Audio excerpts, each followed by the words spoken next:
రైతన్నలకు అన్ని విధాలుగా న్యాయం చేస్తాం. స్థానిక ఎంఆర్ఓ వాంకిడి మండలం. రైతన్నలు పండించిన పంటను విక్రయదారుల దగ్గర నష్టపోకుండా పూర్తి బాధ్యత వహిస్తాం. అవినీతికి పాల్పడితే చర్యలు చేపడతాం. వాంకిడి మండల తహసీల్దార్ కార్యాలయంలో ఉన్నాము. వాంకిడి మండలంలో మరి ఈ యొక్క సీజన్ కాటన్ ఈ యొక్క పత్తి రైతులకు మరి జరుగుతున్నటువంటి అన్యాయాలపైన మరి ప్రజా ఆరోపణలపైన మనతో మాట్లాడేందుకు మన స్థానిక తహసీల్ గారు ఉన్నారు. వారి మాటల్లోనే తెలుసుకుందాం. అసలు రైతులకు ఏ విధంగా మరి మన ప్రభుత్వం మన యొక్క మన దగ్గర నుంచి ఆఫీస్ నుండి మన ఎలాంటి సేవలు అందుతున్నాయి, రైతన్నలకు ఎలా మేలు జరుగుతుంది అన్న దానిపైన మాట్లాడడానికి తహసీల్దార్ మాట్లాడి చెప్పేది.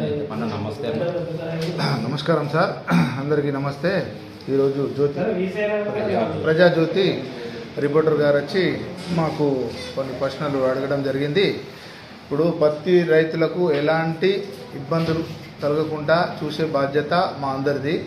అలాగే చాలామంది రైతులు జిన్నింగ్ మిల్లు పోతారు, కొద్దిగా బయట ఇలా అమ్ముకోవడానికి పోతున్నారు అని తెలిసింది మా దృష్టికి. అంటే ఈ సారు చెప్తున్నారు. ఇంతవరకు అయితే అలాంటి మా దగ్గరికి రాలే. చాలామంది ప్రభుత్వ భూమిలో కల్టివేషన్ చేస్తుంటారు. ఆ కల్టివేషన్ చేసే భూమికి వాళ్ళు రిసిప్ట్ పట్టుకొస్తే వాళ్ళు కల్టివేషన్లో ఉన్నారు, వీళ్ళే చేస్తున్నారని మేము మా గిరిదావరితో సర్టిఫికేషన్ చేసి ఇవ్వడం జరుగుతుంది. అలాంటి ఏమైనా జరిగితే, ఏదన్నా తప్పకుండా జరిగితే కాటకాడ ఏదైనా ఇలాంటి దృష్టికి అయితే తప్పకుండా వాళ్ళపై తగిన చర్యలు తీసుకుంటాం.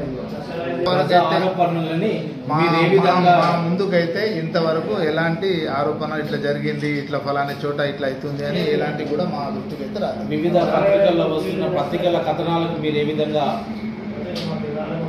కథనాల కంటే ఇప్పుడు పత్రికలో వస్తే అది వాస్తవమా కాదా అని చూసే బాధ్యత మాకుంది.